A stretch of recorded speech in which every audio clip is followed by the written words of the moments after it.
Good morning, Radiant, class 11th. Students, today we are going to discuss effect of some other transaction in accounting question. In the last video yesterday, you have already studied about the transaction which are effect in the accounting question. There are some transactions. Suppose that you are going to start business with cash, then what will be effect in the accounting question? You are purchasing goods cash, you are purchasing goods on credit, you are selling your goods on cash, you are selling goods on credit. So there are some various transaction you can see कि किस transaction का क्या effect accounting question पे पड़ा था. Students, what is new and today what is new? If I am talking today, so the last balance जो आपने पिछले लास्ट वीडियोस में देखा था, तो लास्ट वीडियो में आपने देखा था यहाँ पे फाइनल इक्वेशन आया था और इस फाइनल इक्वेशन को आपने ये सेम अमाउंट था. अगर आपने नहीं देखा तो फिर से जाके देखिए. रिक्वेस्ट आपसे बिना उस वीडियो के ये वीडियो समझ में आने वाला नहीं है. तो यहाँ पे जो है जो आपका बैलेंस आया था, इसी बैलेंस को उठा करके मैंने एक बार फिर से यहाँ पे रख दिया है, ये सोच करके कि चूंकि आप ही का बिजनेस है और थोड़ी सी फीलिंग आपने क्रिएट कर रखी है, अगर मैं दूसरे के बिजनेस से कनेक्ट करूंगा तो शायद आपको कम समझ में आए. ठीक है, आपका नाम मैंने मिस्टर एक्स रखा था, बिजनेसमैन, और आप इस तरीके से बिजनेस चला रहे हैं. यहाँ पे लिखा फ्रॉम लास्ट वीडियो, मतलब ये जो बैलेंसेस है that are taken over by the last videos, that's why it is put here. In the cash 51,000, stock, furniture, debtor, creditor and capital. In this video there can be some assets extras, there can be some extra liability will be possible, so we will add that. Now we are going to start. Question में मैं पहला जो है ले लेता हूं, पहला transaction कि सोल्ड गुड्स, चूंकि सबसे ज्यादा बेचेंगे तभी प्रॉफिट आएगा. Sold goods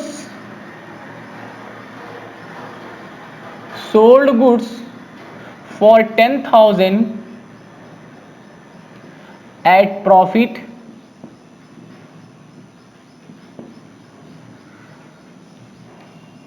sold goods of 10,000 at profit 20%. अब देखिए क्या हुआ, क्या होगा इसका इफेक्ट. सोल्ड गुड्स ऑफ 10,000, 10,000 रुपए का सामान 20% प्रॉफिट में बेचा गया. तो मेरा बच्चा ये बताओ, अगर 10,000 रुपए का सामान तुम 20% प्रॉफिट में बेचोगे, 10,000 में नहीं बेचा गया, सोल्ड गुड्स ऑफ 10,000, 10,000 रुपए का सामान, 10,000 का सामान 20% प्रॉफिट में बेचेंगे, तो ये बताओ 10,000 का 20% कितना आएगा? 10,000 into 20 upon 100, that was very easy, 2,000. That is very easy, 2,000. तो 10,000 रुपए का सामान तुमने कितने में बेचा? 12,000 रुपए में. कुछ स्टूडेंट के दिमाग में है कि सर यहाँ पे ना तो नगद इंफॉर्मेशन मतलब कैश की नहीं बात किया, ना ही क्रेडिट की बात किया है.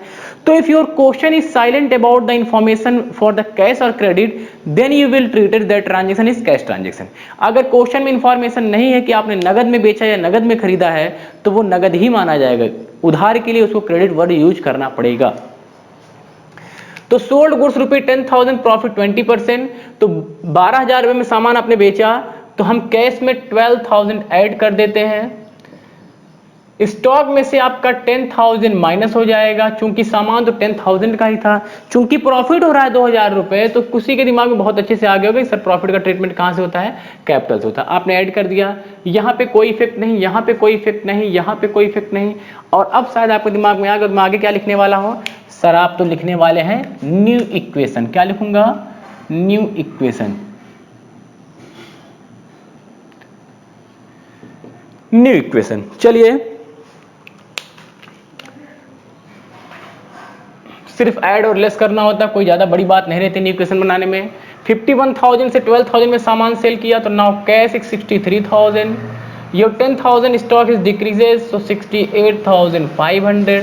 There are no change in furniture, so 20,000, 15,000 equal to 60,000 plus 1,05,500. चलो कुछ और एक्स्ट्रा बातें की जाएं. ठीक है, एक्स्ट्रा बातों का मतलब क्या है? सपोज दैट चूंकि इतना दिन से बिजनेस चला रहे हो, तुम तो काफी मेहनत करके थक गए होगे, तो तुम्हारे दिमाग में आप कुछ पैसा घर के लिए भी निकाल रहे हैं ना. जिसकी जो बिजनेसमैन होगा उसकी वाइफ होगी, उसके बच्चे होंगे, उसका घर परिवार भी तो होगा. तो they have some personal expenses, the businessman have some personal expenses, and if any amount which are withdrawn by the businessman for their personal use, that is called drawing. In the basic accounting terms, chapter number 2, you have already studied about the drawing. Drawing is the amount which are drawing is the amount which are when the amount is taken over by the businessman for their personal use. ठीक है, तो अगर businessman अपने खुद के use के लिए पैसे निकालेगा तो ड्राइंग हुआ, लेकिन अगर यहाँ पे ट्रांजेक्शन बनेगा तो क्या होगा? ठीक है, second information, second transaction you can say कि ₹5000 विदड्रॉन मतलब निकालना, विदड्रॉन फॉर पर्सनल यूज, अपने खुद के यूज के लिए 5000 रुपए नगद निकाला किसने?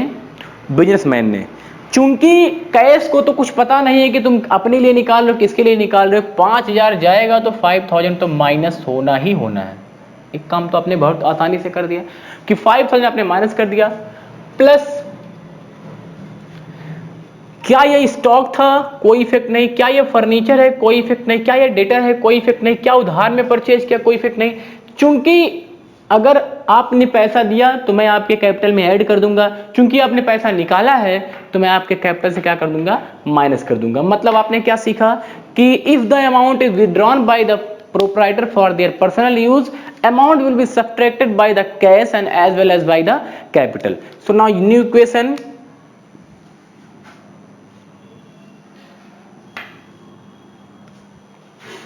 न्यू इक्वेशन अगेन,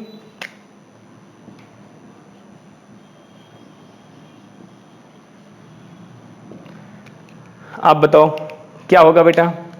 63,000 में से 5,000 माइनस हो जाएगा तो 58,000, 68,500 में से कोई नहीं इफेक्ट नहीं तो 68,500, 20,000, 15,000, 60,000 प्लस 1,05,000, 5,000 माइनस हो जाएगा। ठीक है, तो अब हम बात करें अगला, ये थोड़ा इंपॉर्टेंट है जो अगला मैं बताने जा रहा हूं।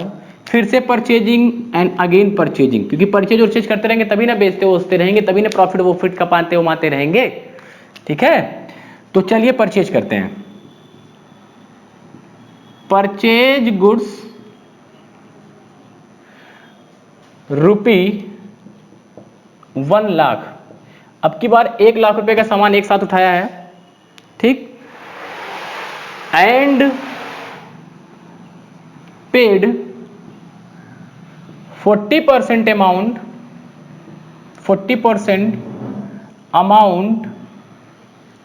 In cash. तो 1,00,000 रुपए का सामान परचेज किया और उसमें से 40,000 रुपए नगद दे दे, क्योंकि जिसके यहां से आप सामान लाते रहते हो बेटा ना, तो उसके आपकी क्रेडिट बन जाती है, उधारी बन जाता है। तो उसके यहां से आपने 1,00,000 रुपए का सामान, कॉमनली फील करिए कि 1,00,000 रुपए का सामान उठाया, बंडल बन गया, आपने कहा भाई एक काम करो 40% आप ले लो, बाकी जो है बाद में होता रहेगा। तो ठीक है, आप करना ही पड़ेगा क्योंकि बिजनेस में चलता ही रहता है। तो चूंकि 1,00,000 रुपए का सामान आपने बेचा है, सॉरी परचेज किया है, अगर इसका 40% पेमेंट करने जाएंगे तो कितना बनेगा मेरा बच्चा? सर बन जाएगा 40,000। तो आपने सामान कितने का परचेज किया? सर सामान जो परचेज हुआ है वो तो 100 बात की एक बात कि 1,00,000 रुपए का सामान आपने परचेज किया। Doesn't matter you are able to pay, doesn't matter you do not able to pay, ये कोई मैटर नहीं करता। If you are purchasing goods that will be added in the stock. आपने सामान 1,00,000 रुपए का परचेज किया, लेकिन सर इस 1,00,000 रुपए की परचेजिंग में हमने जो कैश यूज किया वो सिर्फ कितना यूज किया है? 40,000। कितना यूज किया है? 40,000। ठीक है, तो 1,00,000 रुपए के सामान में 40,000 आपका जो है वो हो गया। 1,00,000 रुपए के सामान में 40,000 आपने कैश दिया, तो दिमाग में आया होगा कि सर अभी 60,000 रुपए देना बाकी। जैसे लगा देना बाकी, तुरंत दिमाग में आएगा कि लायबिलिटी में कुछ होगा। तो लायबिलिटी में कुछ कौन होगा? क्रेडिटर होगा। आपके दिमाग में है कि अगर हम सामान को जो है उधार में परचेज करते हैं तो हमारा क्रेडिटर बढ़ जाता है 60,000। क्योंकि कैपिटल में कोई इफेक्ट नहीं, कोई एक्सपेंसेस या लॉस तो है नहीं, तो 0 + 0। ठीक है, नाउ अगेन न्यू इक्वेशन, इसको आप अरेस्ट कर दीजिए।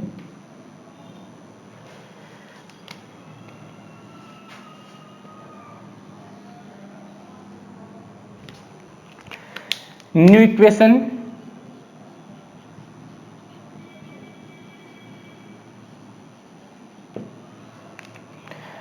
आप बताओ न्यू इक्वेशन क्या हो जाएगा?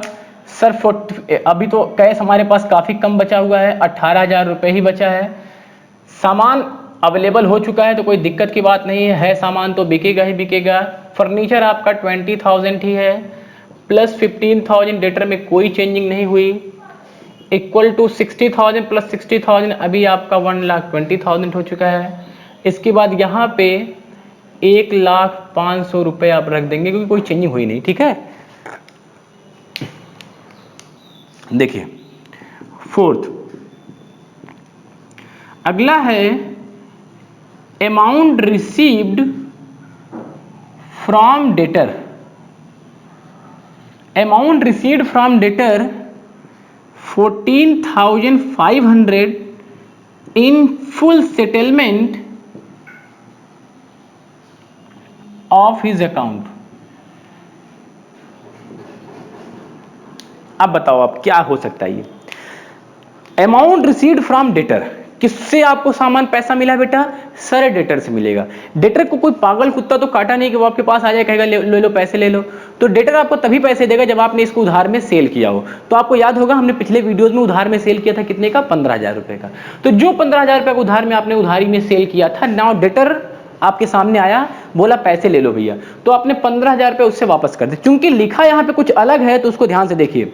अमाउंट रिसीव्ड फ्रॉम डेटर 14,500, 14,500 रुपए आपको रिसीव हुआ डेटर से in full settlement of his account.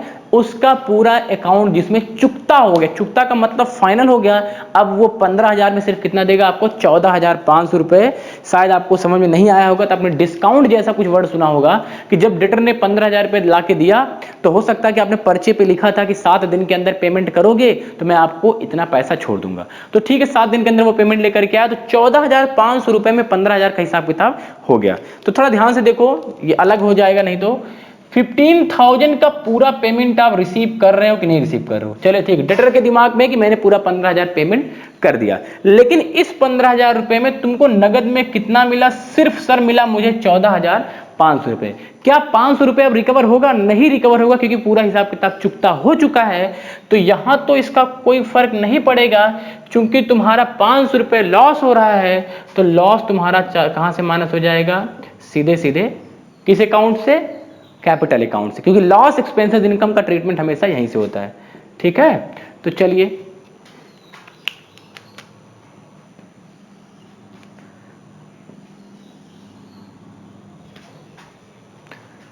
कितना हो जाएगा? 32,500, यहां कोई चेंजिंग नहीं, 68,500, 20,000, 0, 15,000 minus 15,000, 0 equal to 1,20,000 and 1 lakh कितना? 1 लाख रुपए। ठीक है, अगला ट्रांजेक्शन देखिए, फिफ्थ ट्रांजेक्शन में अगर हम बात करें तो ट्रांजेक्शन एक ऐसा ले रहा हूं मैं जिसमें आपको इनकम रिसीव होगी। रिसीव्ड इनकम, या इनकम नहीं समझेंगे तो शायद ना समझ में आपको बात। रिसीव्ड कमीशन, ठीक है, आपको कमीशन रिसीव्ड हुआ है ₹22,500, 22,500 रुपए का कमीशन रिसीव्ड हुआ है। Received commission 22,500 on special transaction. Special transaction हो सकता है आपने कोई कंपनी का सामान खरीदा हो तो आपको 22,500 रुपए का क्या मिल चुका है? कमीशन मिल चुका है। तो जब आपको कमीशन मिलेगा 22,500 रुपए का तो होगा क्या सर? 22,500 का कमीशन, 22,500 नगद आपके अकाउंट में कैश में ऐड हो चुका है। प्लस कर देंगे यहाँ पे, यहाँ तो कोई फर्क नहीं पड़ेगा, यहाँ पे कोई फर्क नहीं पड़ेगा, यहाँ भी नो चेंज, यहाँ भी नो चेंज। चूंकि कमीशन आपको इनकम मिल रही है तो सीधे सीधे 22,500 रुपया प्रॉफिट के तौर पे या इनकम के तौर पे कैपिटल में ऐड कर देंगे और आपका बन जाएगा यहाँ पे न्यू इक्वेशन। क्या बन जाएगा? New equation. और इक्वेशन लिखिए यहाँ पे, कितना हो जाएगा बेटा? सॉरी 55,000, कोई चेंज नहीं तो 168,500, 20,000, 0 इक्वल टू 1,20,000 प्लस 1,22,500। ठीक है स्टूडेंट्स, ये आपका हो गया न्यू इक्वेशन। अब हम बात कर रहे हैं कि नेक्स्ट आपका मैं बताऊं तो 6 में मैंने एक ट्रांजेक्शन आपके लिए रखा, क्योंकि क्रेडिटर काफी दिन से है जिसको पेमेंट नहीं किया गया, तो अब इसको आप पेमेंट कर दे तो बेहतर होगा। Paid 25,000 to creditor. किसको पेमेंट करना है? क्रेडिटर को कितना पेमेंट करना है? 25,000। ठीक है, तो यहाँ पे बेटा मैं फुल सेटलमेंट की बात नहीं कर रहा हूँ, सीधे सीधे बात कर रहा हूँ। तो पेड क्रेडिटर 25,000, आपने 25,000 रुपये पेमेंट कर दिया। बताइए क्या ट्रांजेक्शन होगा? सर 25,000 रुपये हमारे क्रेडिटर से यहाँ से कैश से माइनस हो जाएगा 25,000 रुपये। That amount is use for the payment of creditor. तो क्रेडिटर कहाँ है? क्रेडिटर यहाँ रखो 25,000 रुपये। क्रेडिटर का लाभ भैया जितना है, एक तो इतना दिन बाद तुम मुंह छुपा छुपा घूम रहे थे, इतने दिन बाद पेमेंट लेकर क्या, चलो ठीक है 25,000 लाओ। तो 25,000 यहाँ पे, बाकी जीरो, कोई इफेक्ट नहीं, जीरो। अब कोई ये नहीं समझेगा कि क्रेडिटर को पेमेंट करने से हमारा लॉस हो गया। अरे लॉस क्या हो गया? पेमेंट नहीं, उसका सामान नहीं लेकर के आए हो। आगे नीट क्वेश्चन आपका बनेगा 30,000 बचेगा कैश, 1,68,500 रुपये यहाँ, 20,000 रुपये यहाँ और जीरो इक्वल टू 95,000 प्लस 1,22,500 रुपये। ठीक है, अब 30,000 रुपये इसके पास कैश बचा है। तो आपके दिमाग में आ रहा है सर ये बहुत पैसा मैंने अपना लगाया, इतने दिन से मेहनत कर रहा हूँ, चलो कुछ बात कर ली जाए लोन वगैरह की, क्योंकि जो बिजनेस कुछ दिन चल जाता है तो आपके दिमाग में चलो लोन वगैरह ले ली जाए। तो चलो बैंक से लोन लेते हैं, एंजॉय करते हैं। ठीक है, अगला है 7 इंफॉर्मेशन टेकन लोन। टेकन भी कह सकते हैं, बारोड भी कह सकते हैं। बारोड का मतलब भी होता है उधार लेना। टेकन लोन फ्रॉम बैंक ₹1,50,000, 1,50,000 रुपए का लोन आपने ले लिया। ठीक है, क्या होगा सर जब हम 1,50,000 रुपए का लोन लेंगे तो सीधे सीधे 1,50,000 रुपए हमारे अकाउंट में, या कह सकते हैं कैश में आपके पास आ जाएगा। ठीक है, तो 1,50,000 रुपये आपने लोन लिया, 1,50,000 रुपये का लोन आ गया आपके अकाउंट में या कैश में, प्लस स्टॉक जीरो, यहां जीरो जीरो। जब लाइबिलिटी में आप आए तो आपको दिमाग में आया क्या कि सर जो हमने 1,50,000 रुपये का लोन लिया है क्या वो बाद में देंगे? नहीं, बिल्कुल देना पड़ेगा। तो क्रेडिटर के बगल आपका एक ऐड हो जाएगा जिसको आप बोलेंगे बैंक लोन, और इस बैंक लोन को ऐसे ऐसे जीरो करके आपको चलना पड़ेगा ताकि ये लगे कि आपने ऑलरेडी बैंक लोन को कंसीडर किया हुआ है। ठीक है, तो अभी तक ये नहीं था लेकिन अब ये इफेक्ट में आने वाला है। तो बैंक लोन पहले क्या था? जीरो था, लेकिन अब बैंक लोन कितना हो जाएगा? अब बैंक लोन तुम्हारा हो जाएगा 1,50,000 रुपये। That is the liability of the firm that will be repaid in future, plus there is no change. अब हम बनाएंगे फाइनल इक्वेशन। फाइनल इक्वेशन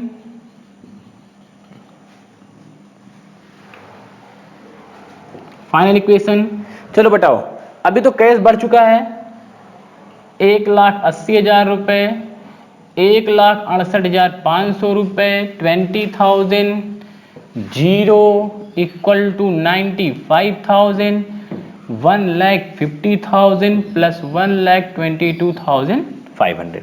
ठीक है, बस वही कनेक्ट कर दिया। ये थोड़ा सा बैंक लोन वाला ध्यान दी क्योंकि यहाँ हेड बनाना पड़ेगा। आप ट्रांजेक्शन को पहले पढ़ करके ही सारे हेड को रेडी करेंगे कि किस किस चीज की हमको जरूरत पड़ेगी between the transaction. Okay students, so if you like this video press the like button and comment in the comment section. That is enough for today. Thank you very much.